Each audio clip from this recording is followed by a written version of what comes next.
New Year's Eve is supposed to be a night of celebration, fireworks, laughter, and hope for what's to come. But on this particular night, while the world outside counted down the final seconds of the year, Michael Jackson was alone in his dressing room, sitting on the edge of a sofa, head in his hands, tears falling silently onto the floor. The arena was full. The stage was ready. The crowd was chanting his name. Yet behind a locked door, the most famous man in the world was breaking down. What happened in those final moments before midnight? Why did Michael refuse to let anyone inside? And what was written on the piece of paper he kept unfolding and refolding in his trembling hands?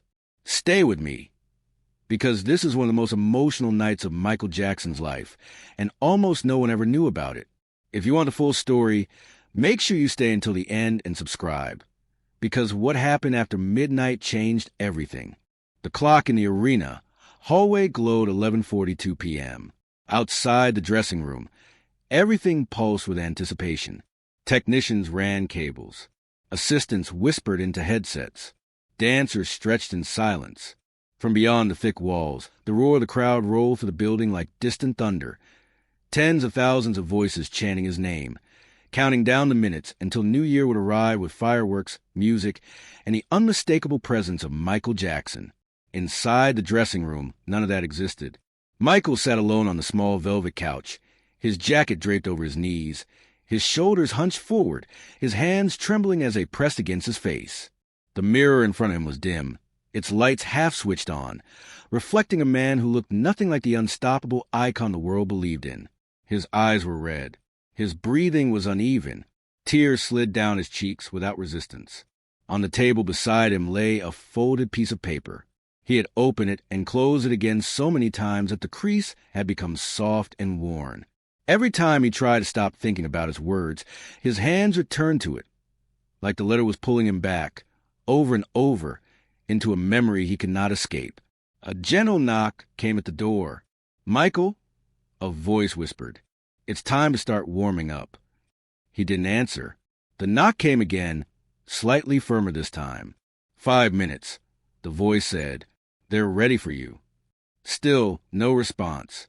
Inside the room, Michael pressed the paper against his chest and inhaled sharply, as if the air itself had become too heavy to breathe. The noise of the crowd felt unreal now, like it belonged to another life, another man. He closed his eyes. The memory came without mercy. Earlier that evening, just as he was finishing makeup, a stagehand had slipped a note into his hand. No envelope, no name, just a few lines written in careful, uneven handwriting. "I thought the new year would finally be the one where I get to tell you thank you, but I won't be here when midnight comes. Your music was the only thing that made the pain stop. Please remember me when you sing tonight." No signature, no explanation. Just that. Michael had asked the staff if anyone knew where it came from. No one did. He had tried to continue preparing, tried to focus on the show, on the choreography, on the set list. But the words kept echoing louder than the crowd outside. "I won't be here when midnight comes." The clock now read 11:47 p.m. Another knock. Michael, the crowd's getting restless. He finally stood, moving to the door, placing his palm against the wood without opening it. His reflection in the mirror caught his eye. Pale, fragile, nothing like the invincible figure the audience imagined waiting behind that door. "I need a minute," he said, his voice barely audible. A pause. "Just, please don't leave me alone too long," the voice replied. Footsteps retreated. Michael slid back onto the couch, the paper shaking in his hands again. His mind raced with questions he could never answer. Who was this person? Where were they now? Was it already too late? The clock turned to 11:52 p.m. Outside, the crowd began chanting louder, the sound swelling as if the entire building was breathing together. The new year was approaching. Fireworks were being loaded. Cameras were preparing to capture the moment the King of Pop would walk on stage and welcome the world into a brand new year. Michael Jackson was supposed to be the symbol of hope. Instead, he felt like he was drowning. He dropped to his knees beside the couch. The letter pressed his forehead, tears soaking into the paper. "I'm here," he whispered into the empty room. "I wish you could hear me." Another knock. Louder now. Michael, it's almost time. He didn't move. The clock changed to 11:58 p.m. Outside, the audience began counting down the final 2 minutes of the year. The chant of thousands became one voice. Inside, Michael remained on the floor, shaking. And then, in the final moments before midnight, something happened that would change the entire night, the show, and the memory of that New Year's Eve forever. The numbers echoed through the arena. 60, 59, 58. The chant vibrated through the walls, through the floor, through Michael's chest. Every second felt like a drumbeat inside his ribs. The world outside was celebrating. But inside the dressing room, time had frozen around one man on his knees. Michael forced himself to stand. His legs felt weak, like they didn't belong to him anymore. He leaned on the couch for balance, wiped his face with the sleeve of his shirt, then looked at the letter one more time. Please remember me when you sing tonight. The clock on the wall read 11:59 p.m. Another knock, not gentle this time. Urgent. Michael, we're 10 seconds. His chest tightened. His mind screamed that he couldn't do it. That he couldn't walk out there pretending everything was fine while someone out there believed this night would be their last. The crowd roared. 10, 9, 8. Michael walked to the mirror. He stared at himself, really looked for the first time that night. The man in the glass looked exhausted, fragile, human. He leaned forward, gripping the edges of the vanity. You're not alone, he whispered to his own reflection. You're not. The crowd thundered. 7, 6, 5. Michael turned toward the door. He opened it. The hallway was chaos. Lights flashing, people rushing, stage managers shouting cues. The moment they saw him, the noise softened. Everyone froze, relief flooding their faces. There you are, someone said. We thought. The countdown reached. 4, 3, 2. Michael walked past them toward the stage entrance, clutching the letter in his fist like it was the only thing keeping him standing. 1. The arena exploded in sound. Fireworks ignited above the stage. Music surged through the speakers. The new year had arrived. But Michael didn't step onto stage. He stopped just behind the curtain. While the crowd cheered, he turned to the nearest production assistant. I need a microphone, he said. Confusion flickered across her face. Your set starts with the dance. Please, Michael said quietly. Just one mic. Something in his eyes made her obey. She handed it to him. Michael stepped into the light. The crowd screamed. They expected the moonwalk. They expected fireworks. They expected magic. What they didn't expect was silence. Michael raised his hand. The music faded. Tens of thousands of people slowly fell quiet. He stood at the center of the stage, the note still folded in his hand, his voice shaking when he finally spoke. Happy New Year, he said. The crowd erupted again. He waited for the noise to settle. There's someone here tonight who believes this year will be their last. The arena froze. Michael swallowed. If you can hear me, he continued, his voice trembling, I want you to know something. You matter. More than you think. More than your pain. More than your fear. He unfolded the paper. I received this message before the show, he said softly, and it broke my heart. He paused, fighting the tears. So I'm changing the show. The band looked at him, stunned. I'm not here tonight just to perform, Michael said. I'm here to remind every person in this room and every person watching that this world is better because you're in it. The crowd was completely silent now. Michael closed his eyes. Then he sang. Not one of his hits. Not one of the rehearsed songs. He sang a slow, aching melody about holding on, about choosing tomorrow, about finding light when everything feels dark. His voice cracked. His hands trembled. His tears fell. And somewhere, in a place Michael would never see, a person who believed they wouldn't live past midnight heard his voice and made a choice. When the song ended, the arena didn't cheer. They cried. Michael lowered the microphone, pressed a letter to his heart, and whispered, This one's for you. Michael walked off the stage to thunderous applause, but inside he felt strangely hollow. The performance hadn't followed any plan, any choreography, any script. It had come straight from his heart, raw and unfiltered. And now that the lights were fading behind him, the weight of everything he had said, everything he had felt, pressed down on him. Back in the dressing room, the noise of celebration outside sounded distant, almost unreal. Confetti drifted past the doorway. Laughter echoed in the hallway. Yet Michael sat down on the edge of the couch and stared at the folded note in his hand as if it were still speaking. A soft knock came at the door. "Come in," he said. His tour manager stepped inside, his face pale, his eyes wide. "You changed the entire show," he said quietly. Michael nodded. "I had to." There was a long pause. "We just received something," the manager continued. "From the audience." Michael looked up. A young stagehand entered, holding a phone in his shaking hands. "Sir, this came through our emergency line. They said you should see it." The screen displayed a text message. It was short, only one sentence. "I was going to leave this world tonight, but I stayed." Michael's breath caught. The room seemed to tilt. He pressed his palm against the table to steady himself. "Where did this come from?" he whispered. "They wouldn't give a name," the stagehand said. "They only said your song stopped them." Michael lowered his head, his shoulders beginning to tremble. He didn't cry loudly. He didn't sob. His tears fell silently onto the paper still resting in his lap. "I didn't even know if they were real," he said. "I thought maybe the note was a prank or a mistake." The manager shook his head. "No, they were real. And they heard you." Michael closed his eyes. For the first time that night, the heavy knot in his chest loosened. Later, when the noise outside had faded and the building had emptied, Michael asked to be left alone. He remained in the dressing room long after midnight, sitting under the dim mirror lights, thinking of all the invisible lives moving through the world, each one carrying a pain no one else could see. He picked up a pen and began to write.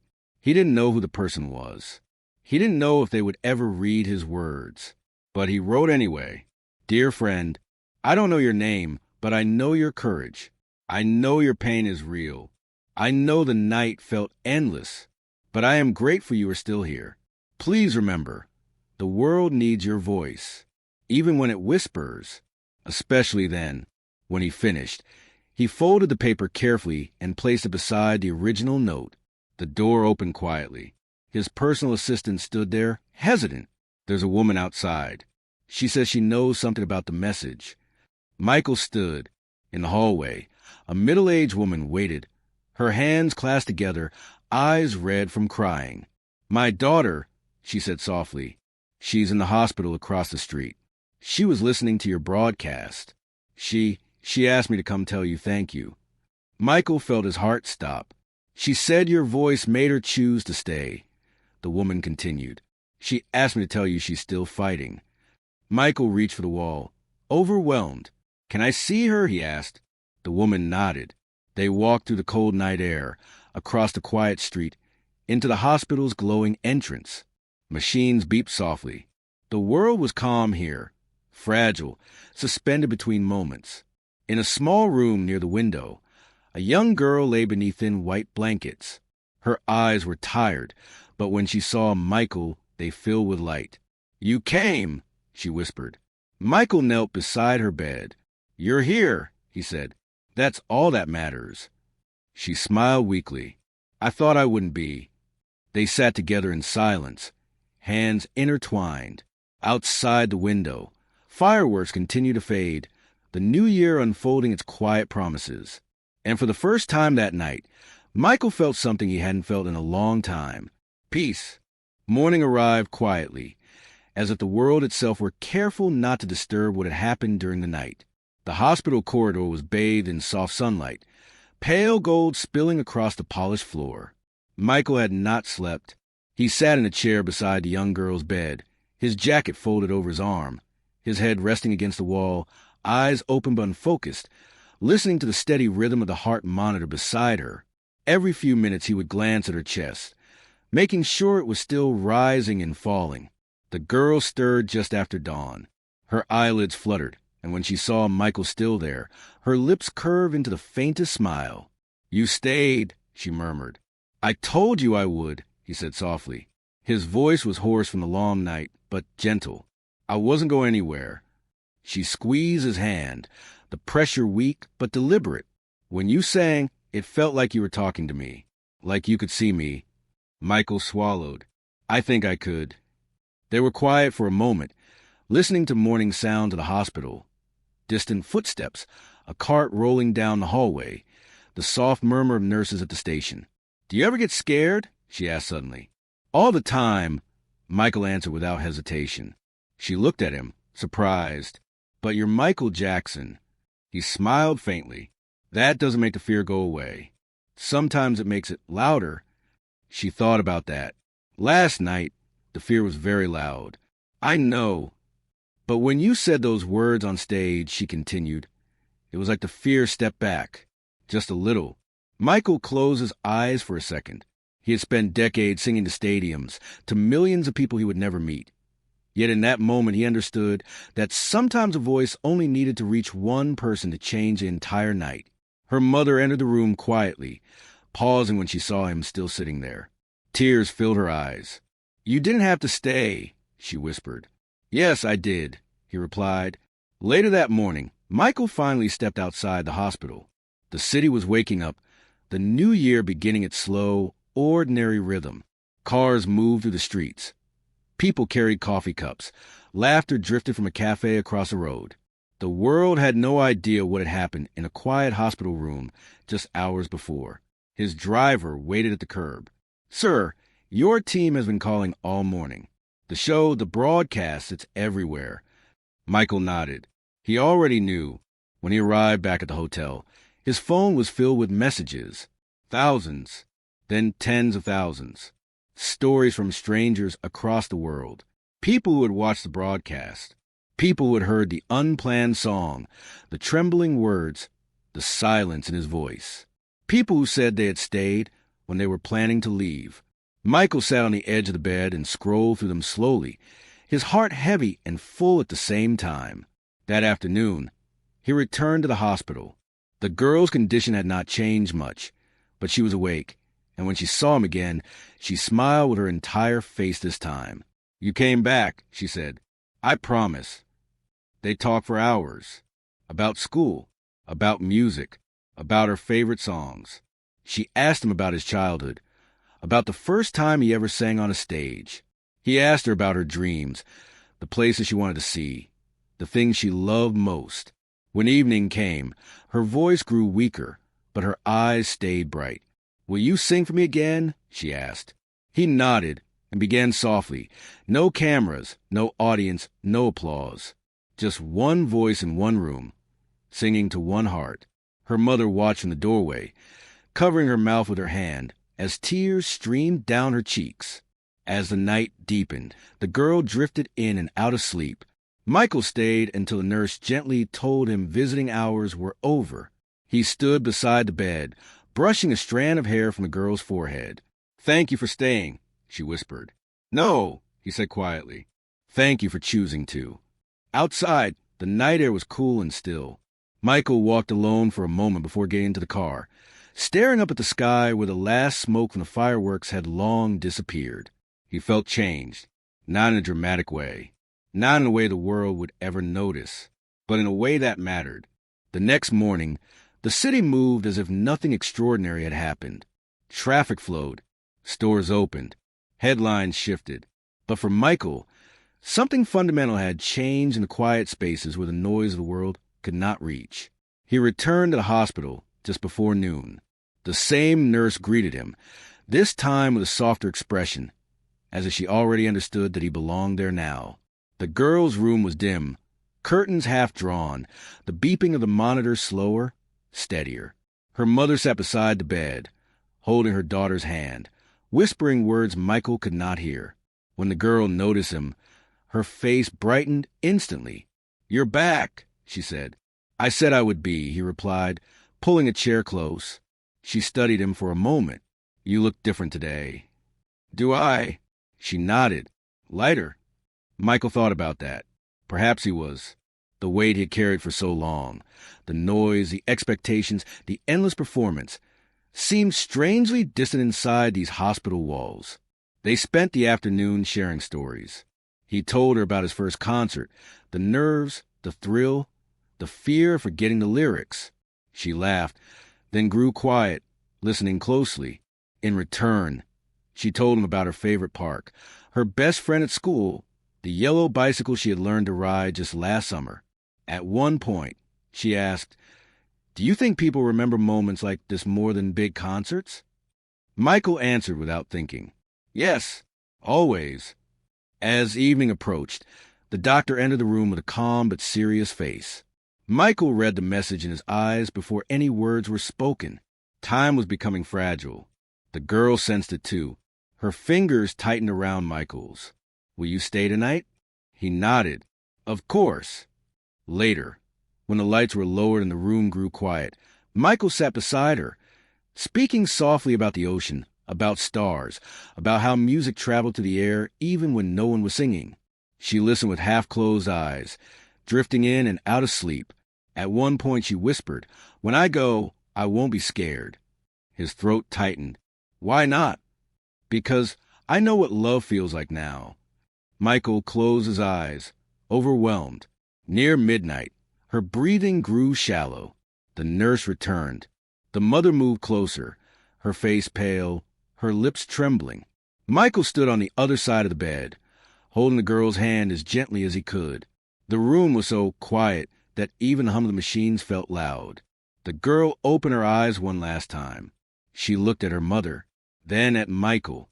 "Thank you for singing for me," she said. Michael leaned closer. "Thank you for listening."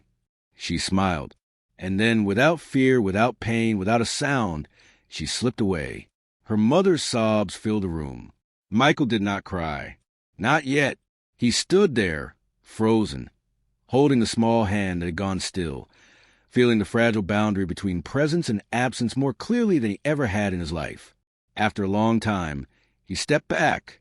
He hugged the mother, both of them shaking in the quiet. No cameras, no crowd, no witnesses, only truth. Later that night, alone in his hotel room, Michael finally let the tears come. Not the dramatic kind, but slow, silent ones that carried everything he could not say. He understood now why he had collapsed in the dressing room the night before, why the music had poured out of him the way it had, why the world had seemed to stop for those few minutes on stage. It was never about the show. It was about the moment, and the moment had changed him forever. The sunrise came quietly, slipping to the curtains of Michael's hotel room as if it didn't want to disturb him. He had not slept. The night had been filled with memories of the girl's smile, her soft voice, the way she said she was not afraid. Those words stayed with him, echoing in his mind like the last note of a song that never truly ends. He sat at the edge of the bed for a long time, staring at the city below. The world was waking up. Somewhere, people were laughing. Somewhere else, someone was counting down the days of a brand new year. But inside Michael, something had shifted so deeply that he knew the life he was returning to would never feel the same. Later that morning, he returned to the hospital once more.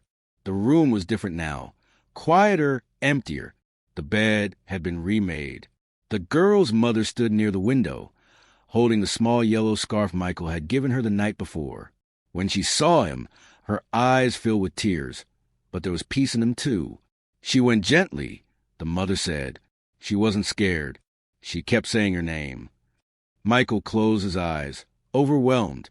She was brave, he whispered. The mother reached into her purse and pulled out a folded piece of paper. "She asked me to give you this." Michael took it carefully, his hands trembling. Inside, written in uneven letters, were the words, "Thank you for making my last night beautiful. I will remember you when I see the stars." He pressed the paper to his chest. They hugged for a long time. No words were needed. When he finally stepped outside, the cold air filled his lungs. He looked up at the sky, pale blue and endless, and for the first time in years, he felt something close to stillness inside his heart. That afternoon, Michael canceled every interview, every appearance, every meeting. He went for a long walk alone. No security close behind, no cameras. He wandered through quiet streets, past small cafes, bookstores, families holding hands. He noticed details he had forgotten to see. The the way sunlight reflected on windows, the laughter of children chasing pigeons, the smell of fresh bread drifting from an open door. The world felt human. That night, back in his room, Michael opened his notebook and began to write. Not lyrics, not plans, just thoughts. He wrote about the dressing room, the tears, the song that had poured from him without warning. He wrote about the hospital room, the girl's eyes, her final smile. He wrote about how fame had given him everything, and yet kept him from moments that mattered most. At the bottom of the page, he wrote a promise to himself. Never forget what matters. Never let the noise drown out the truth. Months later, those who worked with Michael noticed a change. He spent more time visiting hospitals. He quietly funded treatment for children no one ever heard about. He canceled projects when he felt they were empty. He spoke less about success and more about kindness. And sometimes in rehearsals, when the music stopped and the room fell silent, he would look up at the ceiling and smile softly, as if remembering something only he could see. On the next New Year's Eve, 1 year later, Michael returned to the same city. This time, after the show, he did not go to the dressing room. He went outside, where the fireworks painted the sky with light. He stood alone in the cold, watching colors explode above him. When the crowd shouted the final countdown, he whispered to the night, "Thank you." Somewhere beyond what the eye can see, he believed she heard him. And for the rest of his life, whenever the noise of the world became too heavy, Michael remembered the girl who had taught him that the greatest performance is not on a stage, but in the quiet moments when love is all that remains.